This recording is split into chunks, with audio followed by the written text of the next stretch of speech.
Alright, what's up, folks? Rich Van Tassel with you, giving you our game picks for now Week 16 of the NFL season. These are the Sunday games. A lot of playoff implications with a lot of these games. This is not one of them. The Cleveland Browns 0-14, 0-6 on the road. Travel to Chicago to play the Bears, who are 4-10, 2-5 at home. Injuries for the visiting Cleveland Browns. Derek Kindred, safety, is on injury reserve. For the Chicago Bears, all on injury reserve. Kyle Long, guard. Pernell McPhee, linebacker. Quentin Demps, safety. You're going to see a lot of injury reserves at this point in the season. Guys are either going to be sat down for the year or they're going to give it their go, and especially when you see teams that don't have anything riding on it as far as the playoffs and are this bad, you're going to see injury reserves. Really not much to talk about with this game. If the Cleveland is going to win a game, this would be the one. Mitchell Trubisky has started to come along. He's played better and more consistently in these last couple games over these last few weeks. That's something you'd like to see, especially against the Cleveland Browns team. I think Cleveland's going to get the win in this one. I said I wouldn't pick them at all at any point this season, but seeing this game against Chicago, I think they're going to be able to run the ball. I think DeShone Kizer limits his turnovers, but certainly as long as you keep throwing DeShone Kizer out there, there's a very strong possibility of 0-16. I think Trubisky will come back down a little. I think he'll turn the ball over in this one, and I just think that the Cleveland Browns are due for a victory, and they get it in this one. I like 17-14 over the Chicago Bears.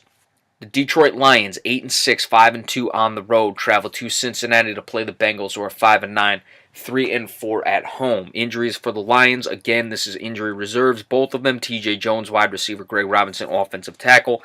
For the Cincinnati Bengals, Andre Smith, a guard, is on injury reserve as well. Of course, the Bengals are getting rid of Marvin Lewis at the end of the season. What do they have left? They've had a lot of injuries. Again, I think that Steelers loss just completely ended this team. I'm not sure what they have left. I don't know if they'll play. Being that this is their final home game, win one for Marvin, we'll have to see. If there would be any life in the Cincinnati Bengals left this season, you'll see it in this game. Detroit still playing very well on the road, still very much alive in that NFC wildcard chase. Of course, they are ahead of the Cowboys and ahead of the Seahawks, being one of those teams is going to lose, and then you have all the NFC South teams involved for the Detroit Lions to chase, but all those teams play each other, so they're still very much in it.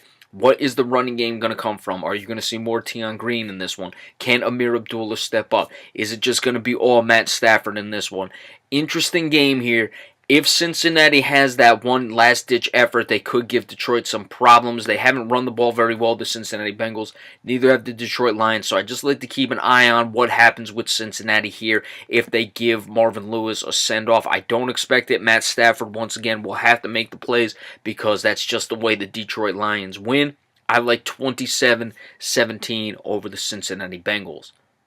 The Los Angeles Rams, 10-4, 6-1 on the road, travel to Tennessee to play the Titans, who are 8-6, 5-1 at home. Injuries for the Los Angeles Rams, again, all injury reserves. Brandon Allen, backup quarterback. Greg Zuerlein, place kicker. Cody Davis, safety. Tennessee is not listing any injuries. Interesting game. You have the Rams, who are a very good road team. They just blasted the Seattle Seahawks on the road last week. And Tennessee, a very good home team. Tennessee is 3-5 on the road. The Los Angeles Rams are only 4-3 at home. So you see both these teams play well in what's the respective being Los Angeles on the road and Tennessee at home. Tennessee is really in desperate measures right now. They could still win the division if they win out and Jacksonville loses a game, so it's certainly not impossible because they play the Jaguars the final week of the season. They've got to focus on the wild card in this one. Tennessee has got to find a way to win this game. Los Angeles essentially wrapped up the division last week. It can all be put to rest if the Cowboys are able to beat the Seattle Seahawks. Of course, that game is coming later, so Los Angeles won't know at that point when the game starts. and then you'll have to see what happens. But they're traveling from Los Angeles to Tennessee. They should be resting on their laurels just a bit. They are either going to be most likely the 3rd or the 4th seed, so let's keep an eye on that. Tennessee has to run the ball. Marcus Mariota has to play better, and they just got to figure it out and come away with the victory in this game. Some way, somehow, they get it done. I like 24-13. I think the Rams are taking this week off, but we'll have to see. If Los Angeles decides they're going to play, Todd Gurley could have a field day against the Tennessee Titans defense. The Miami Dolphins, 6-8, 2-5 on the road, travel to Kansas City to play the Chiefs, who are 8-6, 5-2 at home. Kansas City will wrap up the division with the victory. Miami needs to win out, and they need to have the teams like the aforementioned Tennessee Titans, like the Baltimore Ravens, who play in Saturday. They have to have those teams lose out, as well as the Buffalo Bills. Injuries for the Dolphins: Michael Thomas, safety, questionable. Terrence Fitty, defensive end, questionable. Julius Thomas, tight end. Jermon Bushrod, guard. Ryan Tannehill, quarterback, on injury reserves. Kansas City's not listing any. You'll see that too, because the guys are either put on injury reserve or they're not.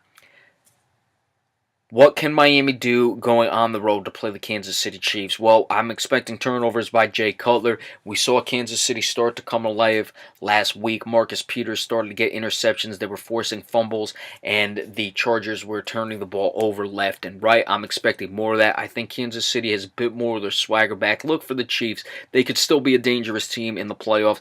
They started to get the complementary pieces going on offense, like Albert Wilson, but, to complement guys like Kareem Hunt running the ball, Tyreek Hill, and Travis Kelce making the plays, allowing Alex Smith to open things up. I think Kansas City is going to start to find their groove these last couple weeks, wrap up the division, and come away with the victory over the Miami Dolphins, who I just don't think are that talented with Jay Cutler in the mix. I like the Kansas City Chiefs 30-21 over the Miami Dolphins.